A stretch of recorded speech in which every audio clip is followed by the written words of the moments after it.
Hi guys, welcome to a new video. Hope you are doing good, and this time of waiting can be hard, but hang in there, keep practicing your skills, and what is meant for you will come your way. Many of you will be working as a dental assistant or doing some other jobs at this times, and I know at times it can be frustrating, but trust me, everything you do in that dental office is worth it. It will come into use once you start dental school. All that time you spend taking FMXs, getting the cubicles ready, prep for procedures, learning isolation, watching those procedures, everything will benefit you one day. And even if you are doing some other job, all those skills that you learn from there, the soft skills, the people skills, everything will benefit you. Stay right there. Today, let me give you a quick overview on the interview process for the University of Colorado. CU usually do their interview on Zoom. There can be 2 or 3 interviewers. One will be a professor or hygienist from the dental school, and the other person is usually a CU alumni. The session can range from 30 minutes to 45 minutes depending upon your interviewer. Usually their interview has 2 parts. The first part will include clinical behavior and ethical questions. They may also ask you questions from your CV. And the second part is usually a radiograph interpretation, and as far as I know, since the last few years, it is a periapical radiograph. And in the first part, the questions will go like, if you have a gap, get ready to answer questions about that. They like asking questions about that. It's just that you have to be ready to explain, and it's nothing like you don't need to be worried or intimidated about that. Just answer their questions and get ready with that. And usually their other questions are like, tell us a time when you learned something from a coworker, tell us about a book you read, what was the time when you resolved a conflict in workplace, have you ever had a disagreement with your supervisor, explain, and what did you do in that situation. Was there a time when you felt like someone tried to sideline you at work? All these were questions from CU interviewers.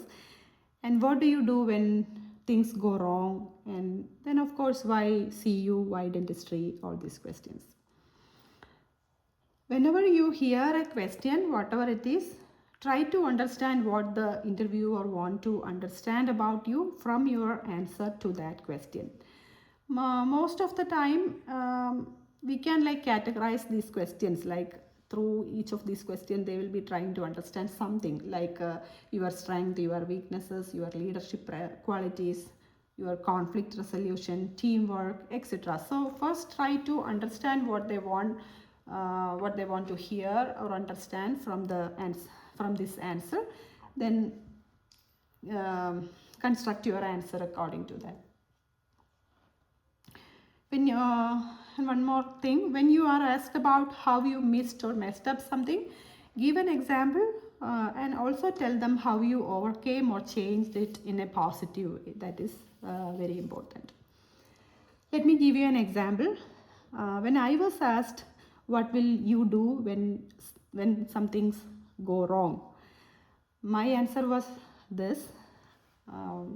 I have attended the CU interview the previous year too, and I was not selected for the bench after the interview. So I told them when I heard that I was not selected after CU interview last year, of course I was upset, but I didn't stay frustrated for too long. From the very next day, I started thinking about what went wrong. I started working on my CV, how to improve my CV for next year. I practiced my interview skills, asked and requested for mock interviews and help from many people whom I thought I can get help from. And finally, I kept working on that every day, and finally, I'm here today, confident and smiling. This was my answer, and I was invited for the bench. So what I told them was, when some things go wrong, I feel bad, of course, but I don't react immediately, or I don't give up. I keep trying, and I analyze the situation, find what I did wrong, and I work on making it right. And the next part of this interview is a radiographic interpretation. And as I said earlier, usually since many years, it is a periapical radiograph. And sometimes the interviewers like to show it to you in an upside down manner. If it is a maxillary one, they can show it to you upside down. It may prompt you, it may like make you think like it's a mandibular one, like that. So you should look at the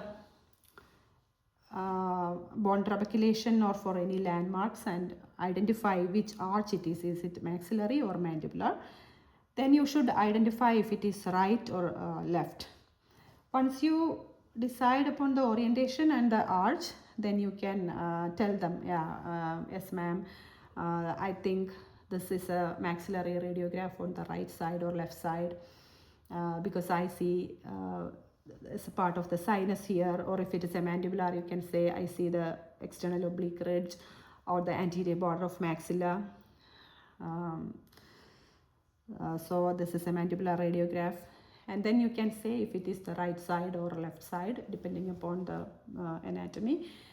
And then start with the tooth numbers. I see tooth number 29, 28, 27, 25, something like that. Say a sentence about the bone pattern or any other landmarks you see. Then start describing each tooth from the crown, root, periodontal ligament, pulp chamber, and root canal.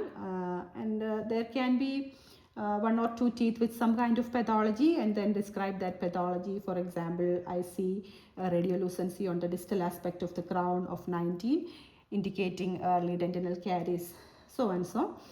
You can also tell them your provisional diagnosis and the treatment plan. Remember, this is only a provisional diagnosis since it is just a radiograph. You are not seeing the patient. Try to collect plenty of radiographs and start practicing.